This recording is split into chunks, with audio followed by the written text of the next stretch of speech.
तो चलिए आज एक सफर पर निकलते हैं जगदीश चंद्र माथुर के निबंध ओ सदा नीरा के साथ। हम सिर्फ नदी के किनारे नहीं टहलेंगे बल्कि चंपारण की आत्मा में उतरकर देखेंगे। ये कहानी है उस जमीन की, उसकी संस्कृति की और उन लोगों की जिनका जीवन इस नदी से हमेशा के लिए जुड़ गया। अजीब है ये पानी, इस एक लाइन में ना हमारी पूरी कहानी का सार छिपा है। ये पानी, ये नदी ही हमारी कहानी की मुख्य किरदार है। एक ऐसे किरदार जिसका अपना कोई रंग नहीं, पर वो इंद्रधनुष के सारे रंग खुद में समेट सकती है। और यही तो चरित्र है सदानीरा का। जी हाँ, हम बात कर रहे हैं सदानीरा की, जिसे हम गंडक के नाम से भी जानते हैं। हिमालय से निकलकर ये नदी सदियों से चंपारण की जमीन और यहाँ के लोगों की जिंदगी को एक शक्ल देती आई है। नाम से ही पता चलता है, सदा नीरा मतलब हमेशा पानी से लबालब रहने वाली नदी। जरा सोचिए, आज से सदियों पहले ये इलाका कैसा दिखता होगा। घने अभेद्य जंगल और उफनती हुई नदियां।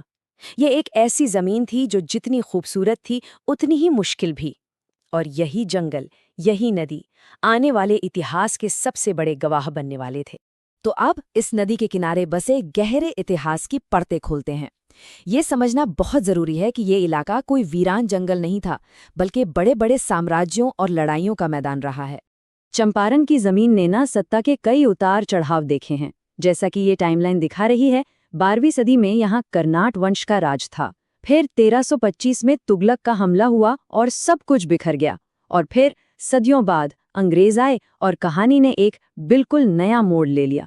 हर दौर अपनी एक गहरी छाप छोड़ता गया। देखिए, इतिहास सिर्फ राजा महाराजाओं का तो होता नहीं है ना? ये आम लोगों का भी होता है। तो चलिए अब यहाँ के दो खास समुदायों से मिलते हैं, थारू और धांगड़, जिनकी कहानियां इस नदी और इसके जंगलों से बहुत गहराई से जुड़ी हुई हैं। तो यहाँ ना दो बिल्कुल अलग अलग कहानियां एक साथ सांस ले रही थीं।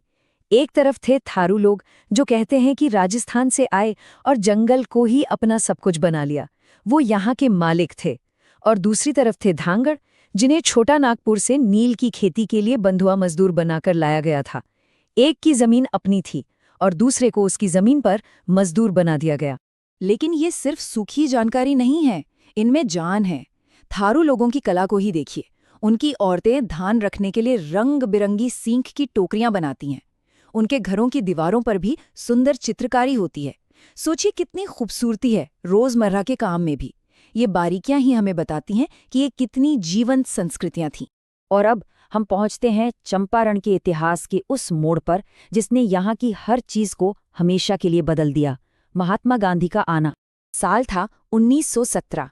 ये सिर्फ एक तारीख नहीं थी, ये चंपारण की कहानी का और शायद पूरे भारत के भविष्य का एक टर्निंग पॉइंट था। यहाँ से एक नए दौर का आगाज होना था। तो सवाल ये है कि गांधी जी यहाँ आए ही क्यों? वजह थी अंग्रेज नील बागान मालिकों का जुल्म। उन दिनों किसानों को अपनी सबसे अच्छी जमीन पर जबरदस्ती नील उगाना पड़ता था, जिसे तिनकठिया प्रथा कहते थे। एक आम से किसान राजकुमार शुक्ल की जिद थी जो गांधी जी को चंपारण तक खींच ला। लेकिन यहाँ कहानी और भी गहरी है। गांधी जी का असली मकसद सिर्फ नील की खेती के खिलाफ आंदोलन करना नहीं था, वो तो बस एक शुरुआत थी। चलिए देखते हैं कि असली लक्ष्य क्या था। गांधी जी ने असल बीमारी की नब्ज पकड़ ली थी।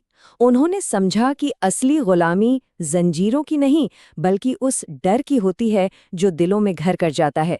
चंपारण के लोग अंग्रेजों से बुरी तरह डरते थे। गांधी का पहला काम इसी डर की हुकूमत को तोड़ना था।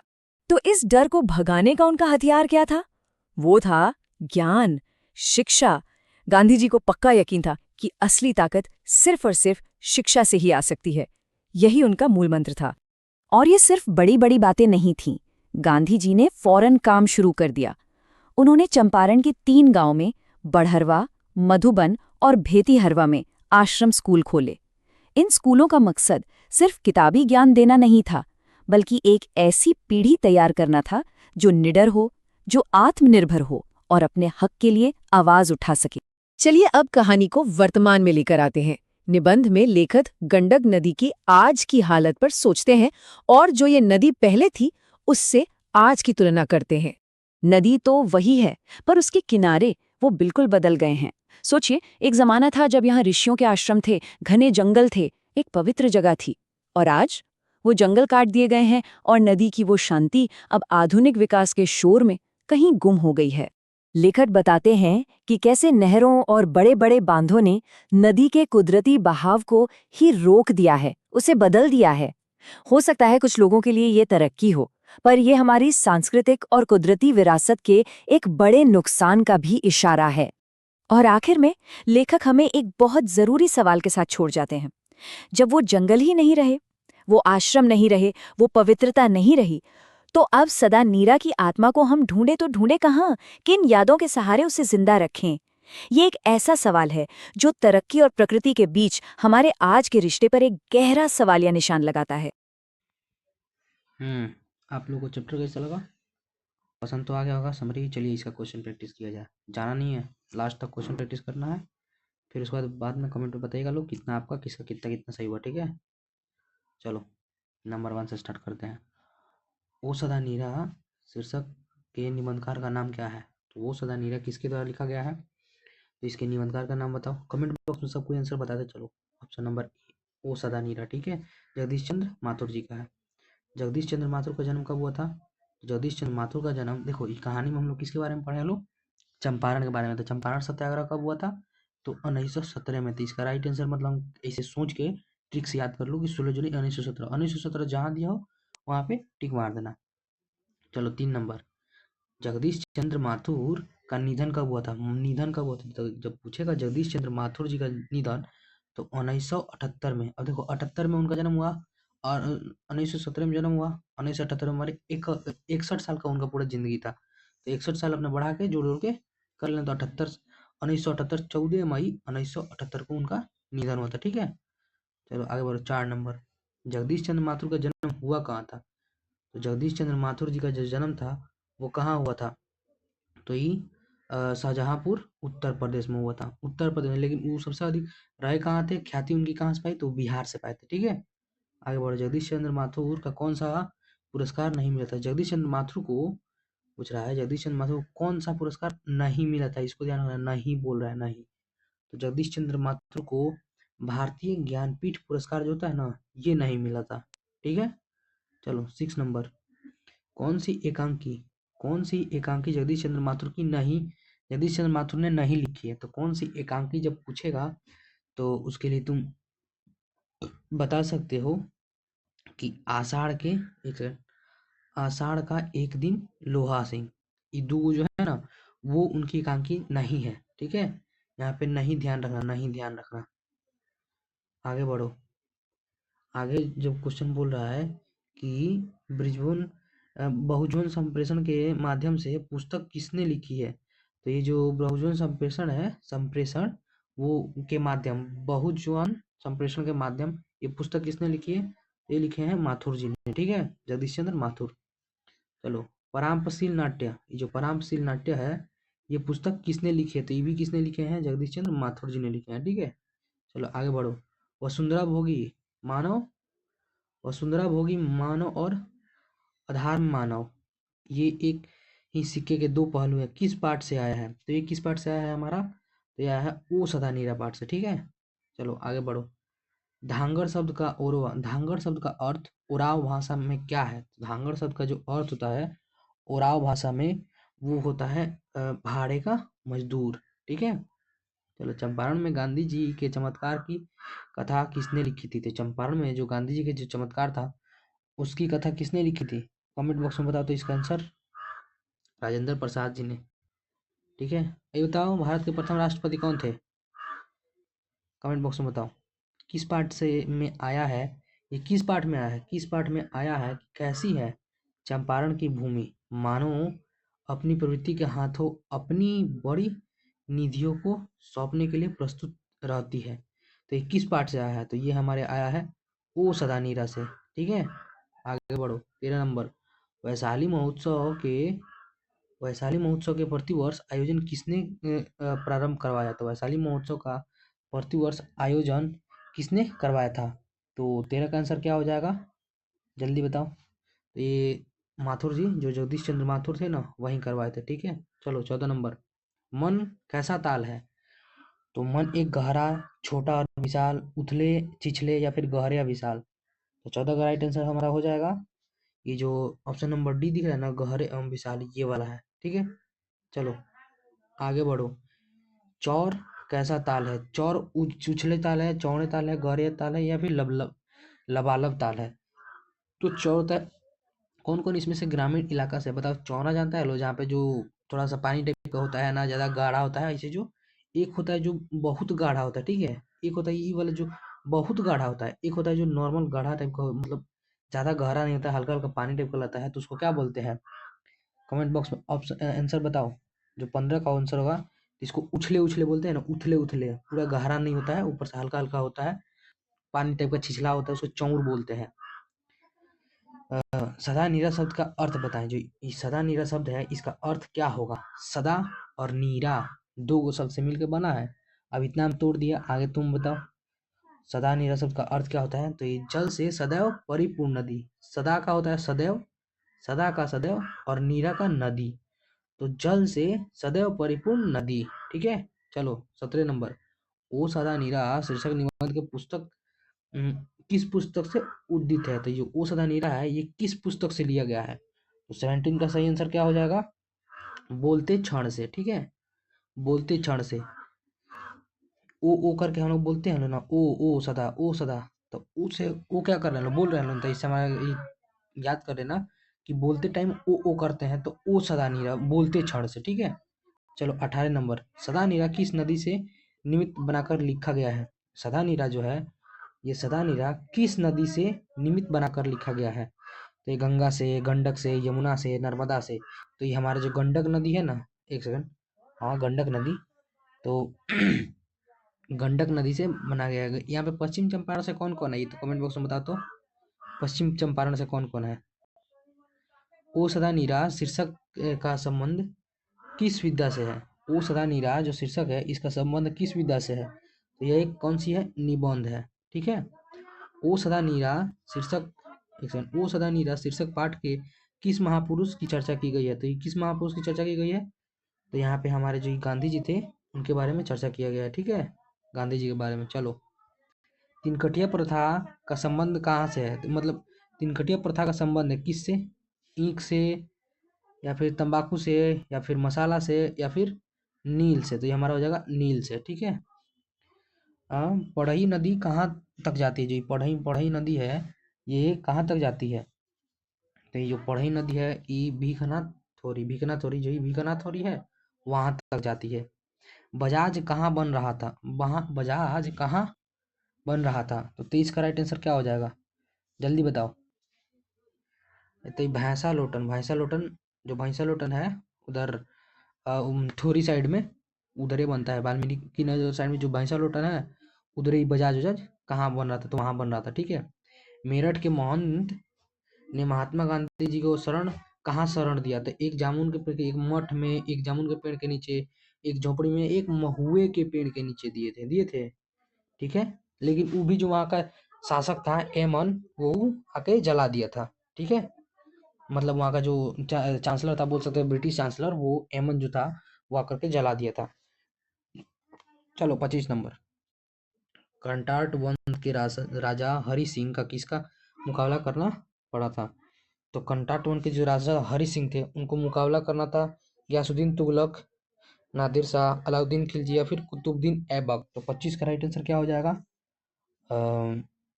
जो ये गयासुद्दीन तुगलक है, इसका सामना करना पड़ा था। इसको बादशाह करके हमारे बुक में बताया गया है, बादशाह करके। आम्रपाली, जिसको आम्रपाली ने तथागत को क्या सौंपा था? आम्रपाली ने, या फिर आम्रपाली ने तथागत को क्या सौंपा था? तो 26 का राइट आंसर क्या हो जाएगा, जल्दी बताओ। तो 26 का राइट आंसर आम्रवन। आम्रवन, आम्रवन जो आमों से लदा जो वन होता है ना, उसको आम्रवन बोलते हैं। ठीक है, जिस वन में सबसे अधिक आम का खेती होता है, उसको आम्रवन बोलते हैं। चलो 27 नंबर। कुशीनगर में गंडक नदी को किस नाम से जाना जाता है? कुशीनगर में गंडक नदी को हम लोग नारायणी कहते हैं, गंगा कहते हैं, गोमती कहते हैं, या फिर नर्मदा कहते हैं। तो कुशीनगर में हम लोग उसको नारायणी कहते हैं। क्या कहते हैं? नारायणी कहते हैं। ठीक है, चलो कलर चेंज कर लें। हाँ ठीक है, चलो आगे। लेखक माथुर ने भितियरवा पहुंचने पर कौन मिले थे? जो लेखक माथुर थे, इनका भितियरवा जो आश्रम है, बताओ भितियरवा आश्रम कहाँ है?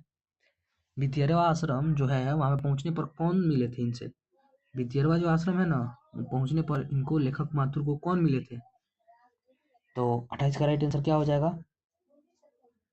ये जो हमारा राइट आंसर होगा ये गांधी जी या फिर पुंडलिक जी। तो यहाँ पे जो राइट आंसर होगा पुंडलिक जी होगा। गांधी जी मत मार देना। गांधी जी भितियारा आश्रम में रहे थे, लेकिन ई नहीं कि वहीं पे थे।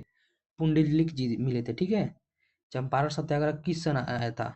चंपारण गांधी जी चंपारण किस सन आए थे? चंपारण आए थे 1917 में, ठीक है। चलो आगे बढ़ो। अंग्रेज ठेकेदारों ने किस चीज की खेती का विस्तार किया था? तो जो अंग्रेजी ठेकेदारों ने ये चावल का, गेहूं का, दलहन का या फिर नील का।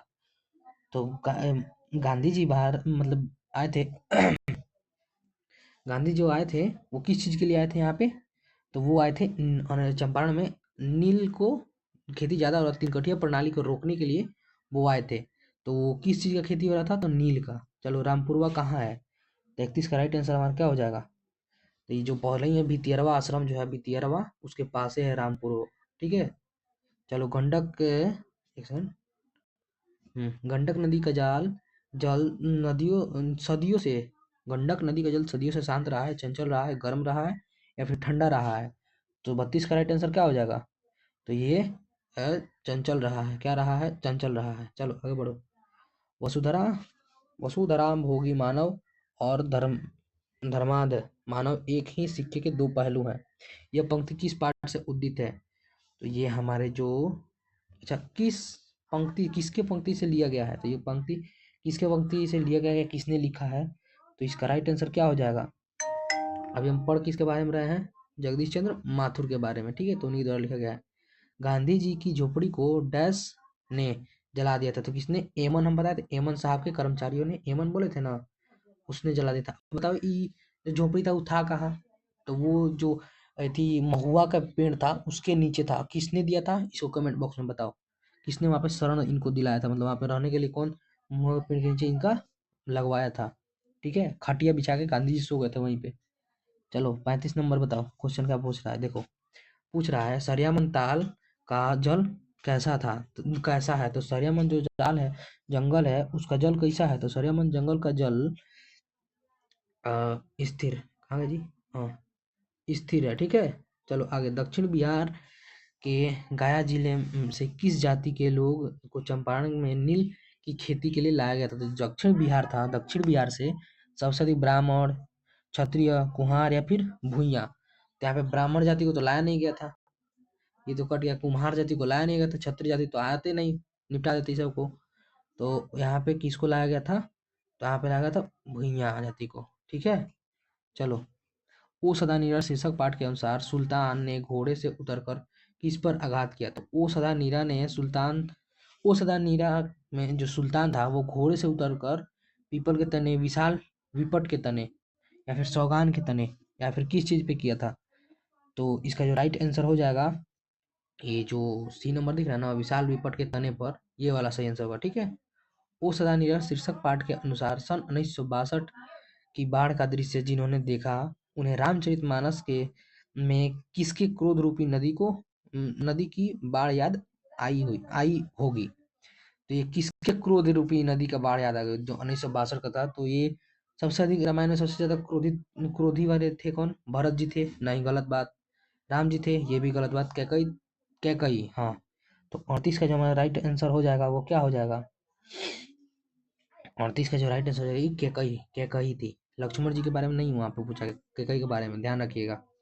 ओ सदा नीरा पाठ के अनुसार गांधी जी ने आश्रम विद्यालय कहाँ स्थापित किया? तो ओ सदा नीरा पाठ के अनुसार गांधी जी ने आश्रम विद्यालय ये जो बड़हरवा बड़हरवा मधुबन एवं भितियरवा में 3 जगह उन्होंने स्थापित किया था। ओ सदा नीरा में सपने शीर्षक एकांकी किनकी रचना है? ओ मेरे सपने शीर्षक एकांकी किनकी रचना है? ओ मेरे सपने ये किनकी रचना है? तो अभी हम चैप्टर किसके बारे में पढ़ रहे हैं? तो हम चैप्टर में पढ़ रहे हैं किसके बारे में? तो जगदीश चंद्र माथुर जी के बारे में। तो आंसर किसका राइट कौन सा होगा? जगदीश चंद्र माथुर जी, ठीक है। जगदीश चंद्र माथुर ने किस विश्वविद्यालय से एमए उत्तीर्ण किया था? तो जगदीश चंद्र माथुर जी ने इलाहाबाद, जो इलाहाबाद विश्वविद्यालय है ना, इलाहाबाद या फिर प्रयागराज, प्रयागराज ने इलाहाबाद, इलाहाबाद विश्वविद्यालय से किए थे। पहले प्रयागराज था, अब इलाहाबाद हो चुका है। राजकुमार शुक्ल ने की मृत्यु कब हुई थी? जो राजकुमार शुक्ल थे इनकी मृत्यु इनकी मृत्यु कब हुई थी? राजकुमार शुक्ल की मृत्यु कब हुई थी? तो 1930 के आसपास, 1936 के आसपास, 1937 के आसपास, या फिर 1938 के आसपास। तो इसका राइट आंसर हो जाएगा हमारा ये 1930 के आसपास। ठीक है, चलो आगे देखो। बालू के डगरों के बीच खोई सी रह गई ये धाराएं जो कभी वंशरी के ढके वृक्ष स्थल में किलकती रहती। यह पंक्ति किस शीर्षक पाठ से ली गई है? तो ये हमारे जो ओ सदा नीरा है ना, उससे लिया गया है, ओ सदा नीरा से। ठीक है, आगे बढ़ो। आईसीएस की परीक्षा उत्तीर्ण करने के बाद जगदीश चंद्र माथुर प्रशिक्षण के लिए कहाँ गए थे? तो आईसीएस मतलब आईसीएस की परीक्षा उन्होंने जब पास किया था तो वो इंग्लैंड गए थे या फिर अमेरिका गए थे या फिर जापान गए थे। तो इसका राइट आंसर क्या हो जाएगा? अमेरिका गए थे। सन 1917 में भितियरवा में किसकी तुलती बोलती थी? तो 1917 में भितियरवा में रसायन रायसान साहब की, इकी साहब की, रेयन साहब की, या फिर एमन साहब की। तो इसका राइट साहब आंसर कौन सा? एमन साहब। हम लोगों ने पढ़ा था कि एमन साहब ने गांधी जी की झोपड़ी को जला दिया था, जला दिया था ना। तो उसी का आंसर अभी 45 को हुआ। कमेंट बॉक्स में बताइए आपका कितना सही हुआ, हम कमेंट बॉक्स में देखेंगे। अच्छा, अगर वीडियो अच्छा लग रहा हो तो कमेंट बॉक्स में लिख के बताइए, लाइक शेयर सब्सक्राइब भी कर दीजिए और अपने दोस्तों को भी शेयर कर दीजिए। एग्जाम टाइम चल रहा है, डेली हम अगर सपोर्ट रहा तो ऐसे लॉन्ग वीडियो बनाएगा, मतलब पूरा गद्य खंड, पूरा प्रोज, पूरा पोएट्री, पूरा सिलेबस का ऐसे ही ऑब्जेक्टिव सेशन रहेगा। पहले समरी रहेगा एनिमेटेड वाला, और फिर ये वाला हम खुद जो ऑब्जेक्टिव सेशन होता है हम खुद लेके आते हैं। ठीक है, तो हम खुद कराएंगे। चलो अब 46 नंबर पे आते हैं। तो 46 नंबर क्वेश्चन हमारा पूछ रहा है कि धांगड़ों को 18वीं शताब्दी के अंत में किस कार्य के लिए लाया गया था? धांगड़ों को 18वीं शताब्दी के अंत में नील की खेती के लिए लाया गया था। किसके लिए लाया था? नील की खेती के लिए लाया गया था। ठीक है, चलो आगे बढ़ो। गंडक नदी की चर्चा किस शीर्षक पाठ में है? तो गंडक नदी की चर्चा जो हमारे ओ सदा नीरा है इसमें है। ओ सदा नीरा हिंदी साहित्य के किस विधा से के अंतर्गत है? तो जो ओ सदा नीरा है ये नाटक है, निबंध है, यात्रा वृत्तांत है, या फिर उपन्यास है? देखो दो क्वेश्चन था, दोनों में गड़बड़ होता है, या फिर निबंध या फिर यात्रा वृत्तांत। तो इसका राइट आंसर बताते हैं। कभी कभी देखिएगा नाटक दे देगा, सॉरी निबंध देगा तो निबंध मारिएगा, नहीं तो यात्रा वृत्तांत होगा तो यात्रा, लेकिन दोनों दे दिया है तो इसके लिए हम आपको राइट आंसर बताते हैं। अभी रुक जाइए एक सेकेंड। हाँ, तो इसका राइट आंसर हो जाएगा निबंध। ठीक है, निबंध नहीं रहेगा तो यात्रा वृत्तांत मार सकते हैं आप। कैसे कि जगदीश चंद्र माथुर घूमने गए थे पश्चिम चंपारण, तब उन्होंने इसके बारे में जाना था, लिखा था। ठीक है, इनमें से कौन सी रचना जगदीश चंद्र माथुर की है? तो जगदीश चंद्र माथुर जी की रचना है ओ सदा नीरा। ठीक है, चलो आगे बढ़ो। आपस में धांगड़ किस भाषा में बात करते थे? तो आपस में जो धांगड़ थे वो बात किया करते थे मिश्रित उराव भाषा में, मिश्रित उराव भाषा में। ऐसे लोग कौन भाषा बात करते थे? भोजपुरी भाषा में। ठीक है, चलो निम्नलिखित में से किसे कालिदास अवार्ड से सम्मानित किया गया है? तो कालिदास अवार्ड से सम्मानित किया गया है तो इसका राइट हमारा आंसर क्या हो जाएगा? जगदीश चंद्र माथुर जी को। ठीक है, और ये बताओ इनको कौन सा पुरस्कार नहीं मिला है? तो इनको कौन सा पुरस्कार नहीं मिला है कमेंट बॉक्स में बताओ। क्वेश्चन नंबर में ऊपर जो कराया था थर्ड या फोर्थ ऐसे कुछ क्वेश्चन था, उसी में आंसर बताइए। कमेंट बॉक्स में बताओ इनको कौन सा पुरस्कार नहीं मिला है। चंपारण आंदोलन में गांधी जी के सलाहकार कौन थे? तो चंपारण आंदोलन था उसमें गांधी जी के सलाहकार थे हरवंश सहाय। ये जो हरवंश सहाय थे ना वही थे। ठीक है, गोरखपुर जिले में गंडक नदी को क्या कहा जाता है? तो गोरखपुर जिले में गंडक नदी को नारायणी नदी कहा जाता है। अच्छा, आशा करते हैं आप लोग को सब समझ में आएगा। आप लोग ये कमेंट बॉक्स में बताइए कितना सही हुआ। जिसका 53 में 53 सही होगा उसका नेक्स्ट वीडियो में नाम आएगा, और उसको नेक्स्ट वीडियो में उसका हम कमेंट बॉक्स में जिसका सबसे ज़्यादा सही होगा उसका हम नाम लेंगे नेक्स्ट वीडियो में। ठीक है, तो कमेंट बॉक्स में और ये भी बता दीजिएगा आप कहाँ से वीडियो देख रहे हैं, कहाँ तक आपका सही हुआ है, सिलेबस कितना बाकी, अगर बाकी हो तो बताइए, हम उसको भी कोशिश करेंगे कराने का। ठीक है, चलिए लो, अगर इसका पीडीएफ चाहिए तो व्हाट्सएप ग्रुप में जुड़ जाइएगा, हम व्हाट्सएप ग्रुप में लिंक दे देंगे, या फिर इसी वीडियो के डिस्क्रिप्शन में आपको इस पीडीएफ का लिंक मिल जाएगा, आप वहां से भी ले सकते हैं, या फिर व्हाट्सएप ग्रुप से भी आपको मिल जाएगा इसका पीडीएफ। ठीक है, तो आराम से पढ़ाई वढ़ाई कीजिए और तैयारी कीजिए। चलिए ठीक है। मिलते हैं फिर नेक्स्ट वीडियो में। धन्यवाद।